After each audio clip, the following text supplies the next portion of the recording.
Well, yeah, I don't know if you know this, but Hollywood likes to label things. So got to pick a genre at some point, I guess. That's true. You're right. Yeah. Hey, can you guys hear us? Hey, Yeah. what's up? Yeah. Oh, All perfect. right, good morning. Hello, buddy. How's it going? Pal. Not Guys, I'm bad. gonna make myself vanish and just so hi Eric, I'm working with Jagish and Antonio. David. I'm gonna put myself on invisible and I am recording this. Okay. Just full disclosure. Okay. Well, Eric, thank you so much for coming on my show, the Grue Rume Show. I appreciate it, and I've been a huge fan of yours for years. Like when I was younger, Best of the Best was always my movie that I would love, and that made me fall in love with martial art films. So it's an honor to talk to you today. Thank you, brother. That's so nice to say to me. I appreciate it. Yeah, definitely. So, like the first, I'm gonna start out asking you, like you're in this brand new thriller film, Tacoma, and what drew you to the script? Like, what did you like about the script? Well, actually, why I got attracted to the project was my boss in the project, Jajish. And he's just one of the coolest cats I've ever worked for. And I really enjoyed his talent, his intelligence, his style, and also he gave me a chance to do really unconventional stuff. Now, I've like done that. I've gone out of my way to do that through the years, but Tacoma, really lends itself to that. It's an intense ass movie, buddy, Oh and yeah, it's hard to talk about the actual story without giving away spoilers. But the cast was awesome, and I'm an advocate of kindness to people and animals, and this movie has such an important message. And if I talk about it, it's going to blow up for people. So that's really all I can give you because it's so tight and we all understand the subject and once you're in it. So to talk about it's going to blow the story. But that's true. Jajish,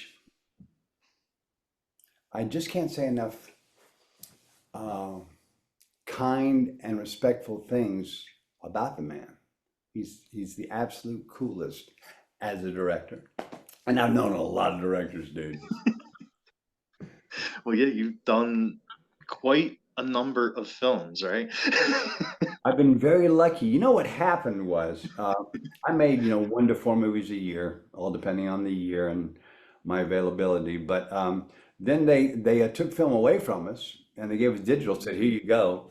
So everybody became a studio who had a camera. So they started calling me direct. And my wife comes to me in the mid to late 90s, like 95, 6, 7, I don't remember when, but she comes to me and says, Eric, you're getting 30 to 50 offers every day from all over the world. Do you want to go do this? I said, yeah, let's check it out. Because I thought it would last a month, 6 months, a year, maybe. But that was 20 years ago. It's Oh just my been God. fun. And I just love what I do for a living. And apparently, people like me doing it. So here we go. Definitely, yes. I I know you say you can't talk a lot about it, but can you tell us a little bit about the character you play? Uh, well, if you talk about him intricately, I'll give it away. So I'll talk about him generally. He's an asshole, but he's very intelligent. Excuse me. But he's very intelligent. He's very unique, and he's also very intelligent. So he's a danger and a help all in one package. And he's got some real issues, which you'll find out Yes. in the movie. Yeah. I love playing him too because this all going back to Jajish.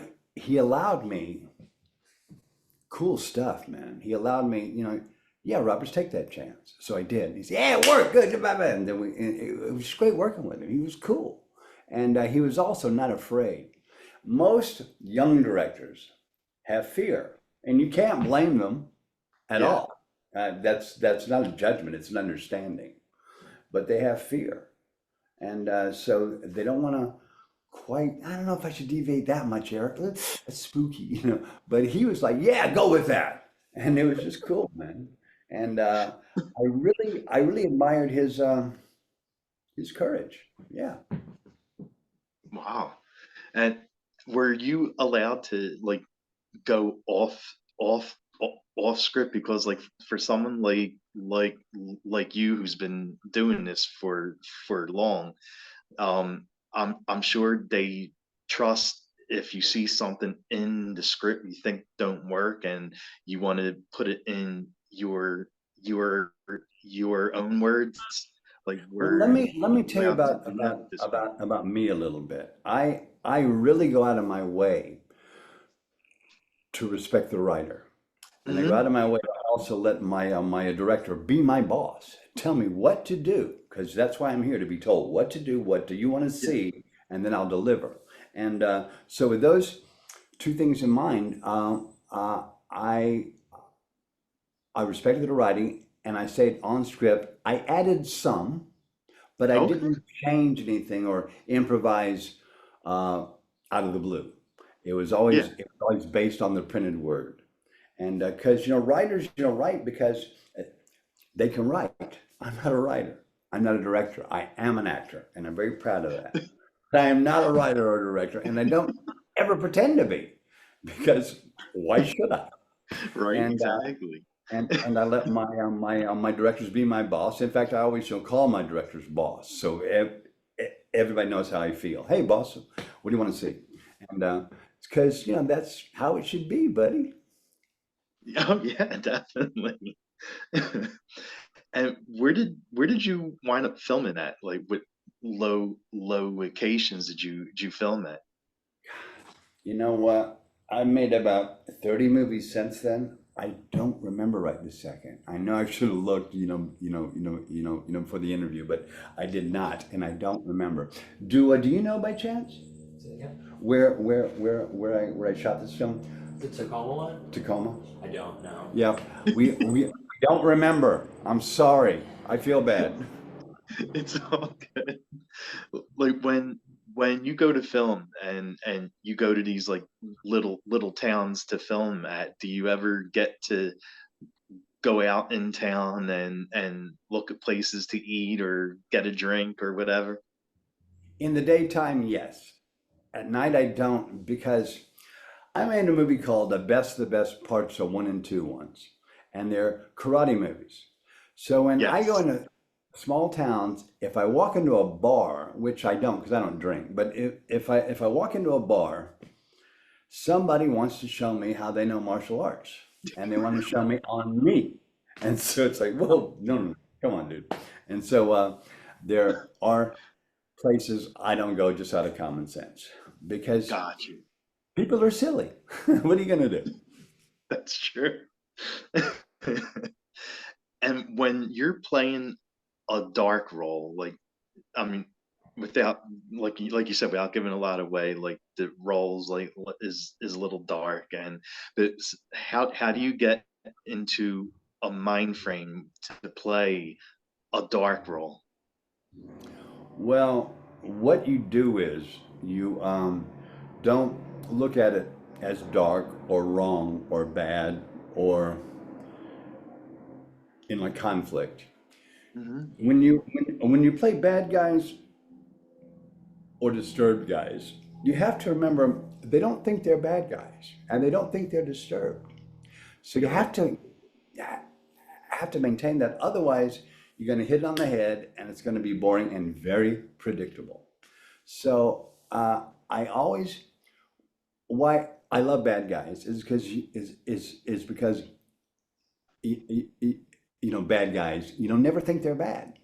So that's where I start, and I am not wrong. I had to kill her. Whatever, I had to kill her. I had no way around it. Those are those guys, and I love playing them because they're always wrong, but they're always right in their own mind. So, they're fun to play. They are mankind. Well, yeah, definitely. I mean, you're playing a bad guy, but you don't the bad guy don't think that he's bad. So that's absolutely right. Yeah. Ask Diddy Combs if he thinks he's a good guy. You're He right. won't say no. Yeah.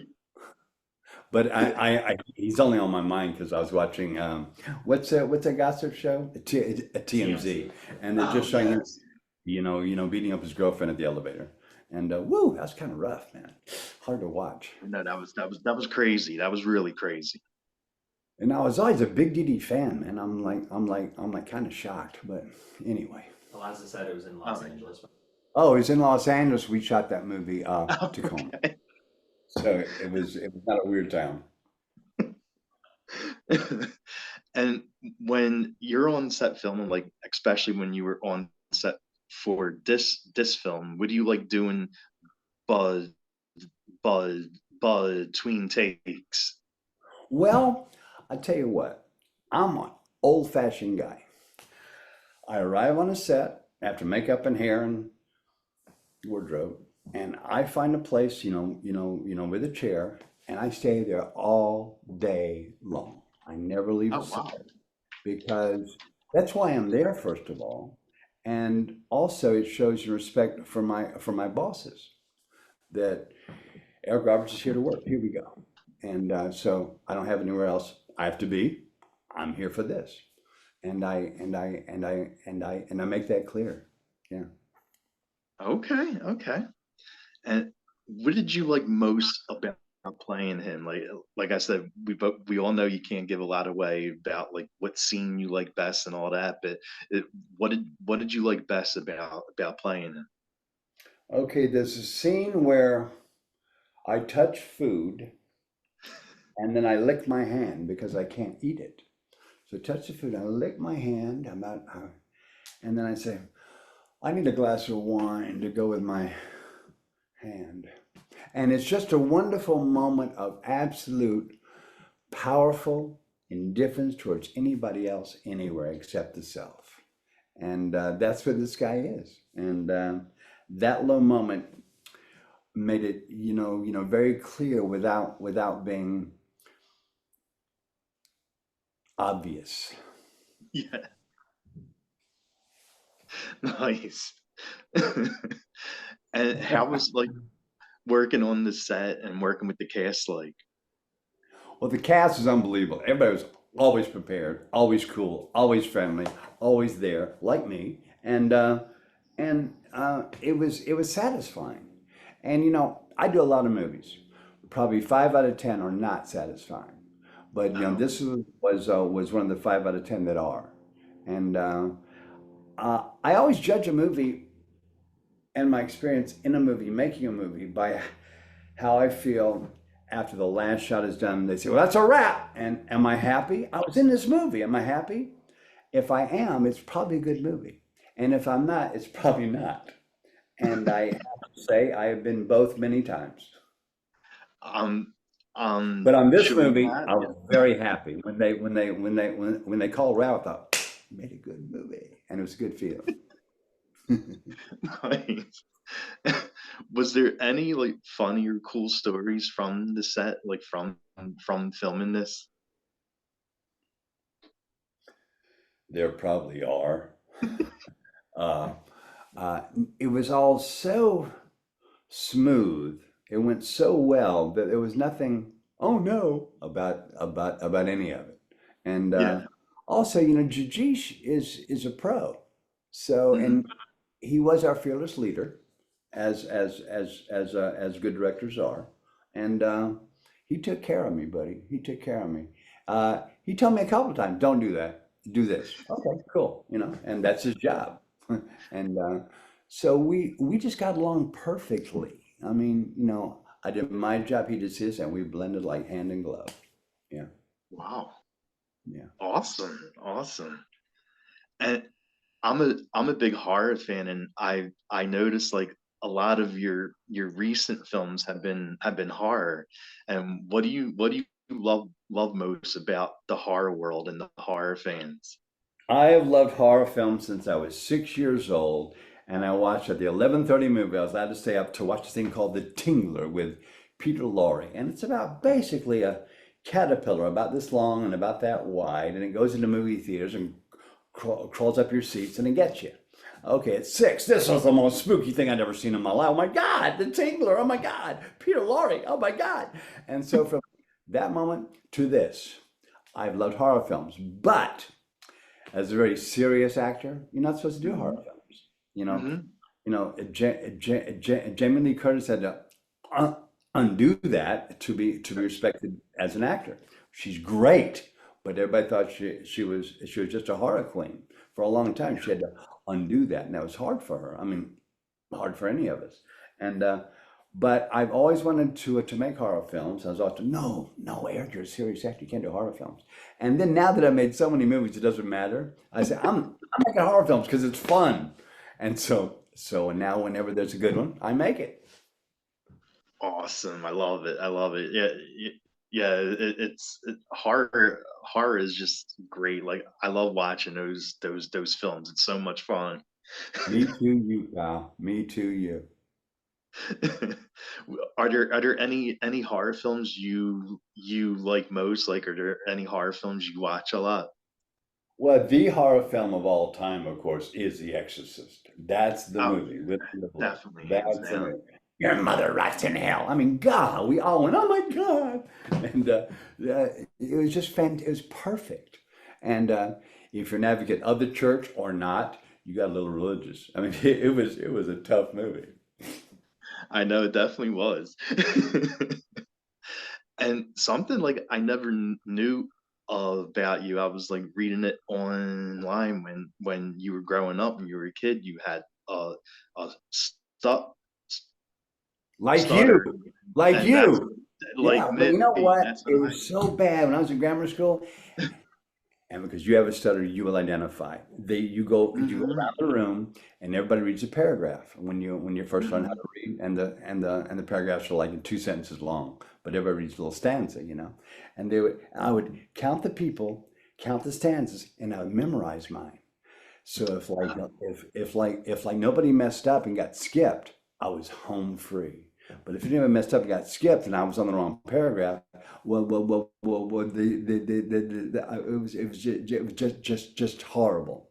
And the class would laugh, and Hmm. it also excluded me from the other kids because that's guy who stutters. He talks funny, Yes. you know. Yes. And Exactly. so it was, you understand, it was really Hmm. painful, really hard, and I was really excluded. You understand, I know you do.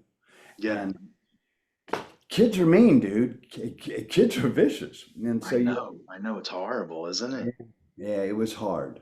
But once you overcome it, even somewhat, you feel okay with yourself. But that first step of finding a way to talk is so spooky, as I know you understand. Hmm. Yeah. Yeah, because that's something I've been dealing with like my whole entire life from a kid up until now. I'm And with you. I have to try to find ways to like change my voice or talk slower.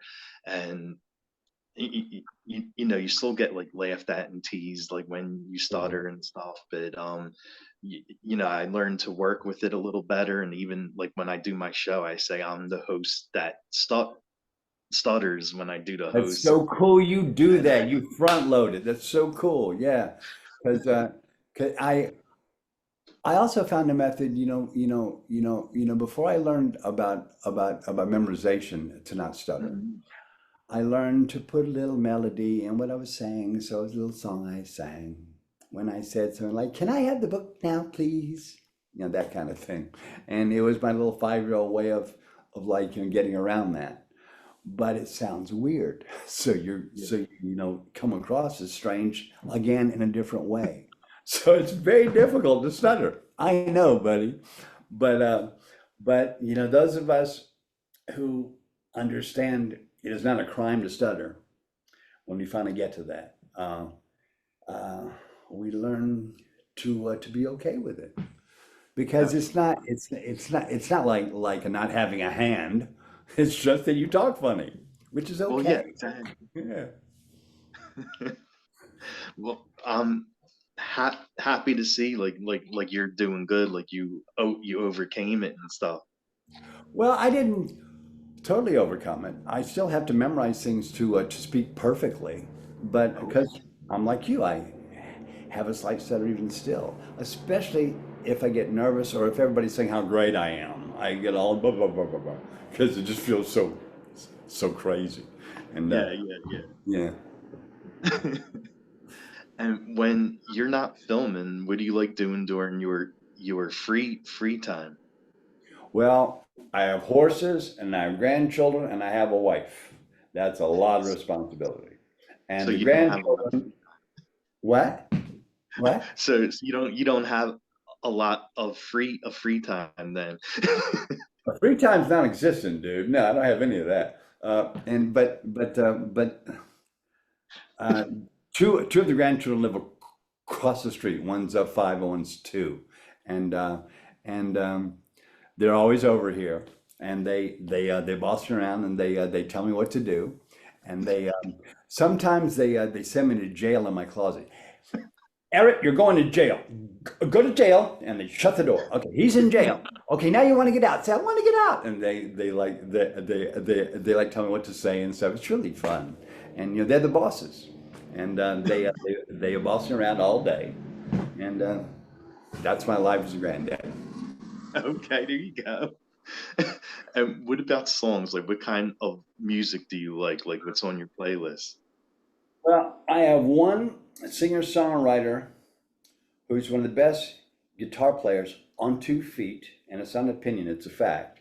And his name is Keaton, Keaton Simons, Simons. He opened for Eric Clapton last year. He's now on the road opening for uh, who's the country star? Brett Young. He's on the road now opening for Brett Young, and he's the best singer-songwriter since Cat Stevens, in my opinion.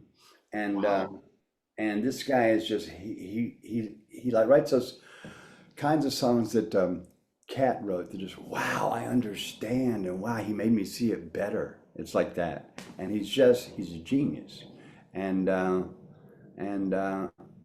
I am probably his biggest fan. So Keaton Simons, my favorite song of his is called "The Medicine," and I want you to check it out. Oh my Keaton. God, yeah, I definitely And will. who else? Who else do I love? I love a lot of old stuff. I love old rock and roll. Like I love old Nice, Cream, old Eric Clapton, all that stuff. I love that old stuff and love it. nice. But I also like your redneck rock and roll, like Leonard Skinner. I love Leonard Skinner, and yeah. And what do you think you would sing if you had to do a karaoke song? Well, let me make it very clear. I would never do karaoke. Okay, but if I had to do karaoke, what would I sing? Probably the Ballad of Curtis Lowe by Leonard Skinner. By a Okay, one band. Yeah, that's probably what I'd sing. nice. And going going back to your to to the film to this film, uh, it's labeled a thriller film, but it is a thriller film, but it does have other elements in it too, action, drama. So, but I know it's labeled thriller. And in your opinion, like, what makes a good thriller film? You don't know what's coming next. Oh my God, that's a thriller, and that's what this movie does. And I'm actually proud to be in this movie, which I don't say often. Out of the 800 appearances I've had in movies, I've probably said it 75 times. Wow, that's a small percentage. It's about 10%, yeah, about 10%. Okay. Because I make movies, for fun. Because I'm like, so old now, and I've already established, you know, what I am as an actor. So I get to make movies, you know, for fun. I don't have to prove anything. I can just say, yeah, I'll do that movie. Let's go. And it's just and also I need to point out I have the best job on the planet, and I know that. Yeah. Awesome. And the last thing I will ask you is like, where could fans follow you at and follow the movie at? Okay, where can they follow the movie? Let's see here. I have a helper. But they can my website is ericrobertsactor.com, and it's got all my beliefs, all my investments, all my loves of life are all there. And Follow the director. okay, let's and for Tacoma, let's follow Jijish. How do we do that? If he's got an Instagram, I'm not sure. There's not a movie Instagram page yet. There's not an Instagram page yet, but it's coming. Okay, there you go. Well, Eric, like thank you so much for coming on the show. And as a fellow stutterer, let's have a relationship. Stay in touch with me, okay? Oh my God, yes. All I right, would stay in touch with absolutely me. love that. And I'm not just saying, stay in touch with me, all right? I Okay. love your style, and I love your courage. It takes such courage, and I know firsthand, such courage to allow yourself to stutter in public. I get it, dude. I get it so strongly. And you're a cool cat. Oh, thank you, man. Thank you. I appreciate that a lot. Don't Wow. appreciate it. It's just a matter of fact. You're a cool cat. I mean, that's awesome. Like I said, from someone growing up watching you on Best of the Best, and now you're saying that, like, this is awesome.